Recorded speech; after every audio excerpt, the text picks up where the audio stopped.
What am Blue Archive? Well, ask literally anyone playing the game and you will get a different answer from everybody. But whether they're in it for the tasteful art or the complex and challenging gameplay, everyone can agree on one thing. Blue Archive's story and lore is extremely dense, to the point where most players probably press skip on all cutscenes because they still haven't finished Chapter 1 of the game's main story and they don't want to get spoiled. I can always read the archetypes later, they tell themselves.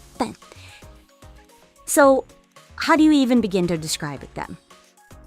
Well, in short, Blue Archive is a mobile gacha game that combines visual novel elements with lightweight, tactical combat in which you train up a vast collection of units under a system of weaknesses and resistances reminiscent of rock, paper, scissors. With guns. And these units just happen to also be cute schoolgirls. It's fun.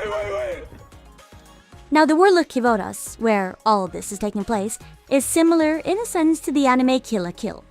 There's various schools or academies who serve as governing bodies over student populations who are, unsurprisingly, cute and also sometimes funny girls.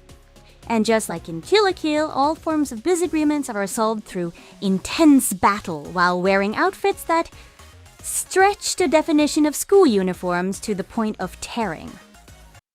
Okay, I get it, not the greatest pun, but I don't have a shred of dignity left, so I'm stitching it in there anyway. Now, these academies, they function more like nations than schools, with 3 major ones playing the roles of superpowers, and plenty of smaller schools caught in the middle, at their mercy, just like the real world. And just like the real world, whenever there's a disagreement, it's generally resolved through judicious applications of bullets. Thankfully, despite getting mowed down by machine gun fire or sniped from 1,000 yards away, most students can walk away from even the worst firefights with a few scrapes and a bruised ego. You take on the role of Sensei, called in to become the acting head of Schale, or German for Shell, an organization deployed by the Federal Student Council, or the FSC. Think the UN, but run entirely by teenage girls, tasked with locating the FSC's president, who's recently gone missing. The FSC itself was created to resolve the previously mentioned disputes between schools, and much like the real-world UN, it's doing a pretty pace-poor job at it.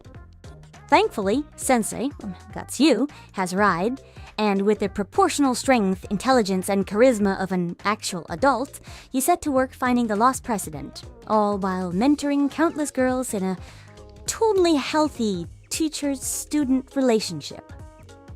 It's fine. It's fine. It's fine. Being seemingly the only human adult in this setting, at least the only one who isn't actively trying to ruin stuff behind the scenes, it's up to you to shoulder responsibility and to bring balance to the force.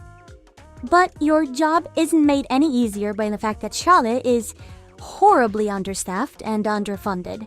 Honestly, it seems pretty likely that you're expected to, maybe even set up to fail. You, however, are an amnesiac with absolutely nothing better to do than to bumble around, making your way into every situation Kivotos has to offer, which, it turns out, is exactly what the world needs right now. And like I mentioned, there are 3 major schools competing for dominance in Kivotos: Trinity General School, Gehenna Academy, and Millennium Science School. Trinity leans hard into Christian symbolism and spiritual tones, and is generally considered the most well-mannered and refined of the 3. As long as we ignore their gleeful deployment of the Justice Task Force, a group whose entire purpose seems to be to embody the phrase holy war in the most literal sense possible. Gehenna is a yin to Trinity's yang, appropriately swapping your halos for horns and prayers for firepower. Though, I get it, these still have halos, it's a joke, it's a comparison. Anyway, they're more openly fine with using war as their universal hammer of solution, and their pre-picked team is surprisingly level-headed, which I suppose is a requirement when your job is disciplining unruly students who are riding actual tanks. Millennium, finally, they don't really have quite the austere history of Trinity and Gehenna, but they make up for it by being absolutely batshit crazy. Anything goes here, whether that's dubious human experimentation or cutting-edge AI being allowed to roam free while wielding high-power railguns. The cleaning and clearing group are ostensibly maids, but they also specialize in cleanup work, if you catch my drift. They're maids who do wet work, they clean things up. Yeah. Yes. Anyway, there are other schools too, of course, but when the game begins, these are the three that you're primarily introduced to, alongside Abydos, a much smaller, much poorer school that also happens to be the setting for the first arc of the game's main story. A Blue Archive has a surprising amount of esoteric material baked into its lore. If you're familiar with Western occult subjects like the Kabbalah or alchemy or ceremonial magic, it's pretty easy to spy a huge number of references, and again does lean hard into the Judeo-Christian terminology throughout. Though, to be fair, that's hardly a new trend in East Asian media, quite in the same way as the West apparently can't stop Naruto running into Area 51 or mispronouncing Kamehameha. So we all know the Kamehameha. It's Kamehameha in Fortnite. And it's not just the writing that's dense with references. The art is a huge part of why this game has the reputation it does. For good reason. Ask any Blue Archive fan why they stuck around, and the art is just tasteful comes up almost immediately.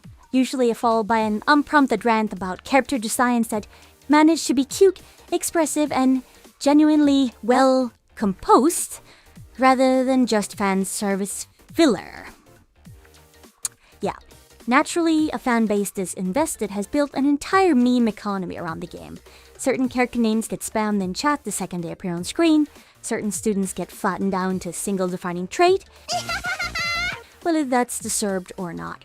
And somehow, despite nobody being able to explain the plot to a newcomer in 120 minutes, everybody still cries during the Sam parts.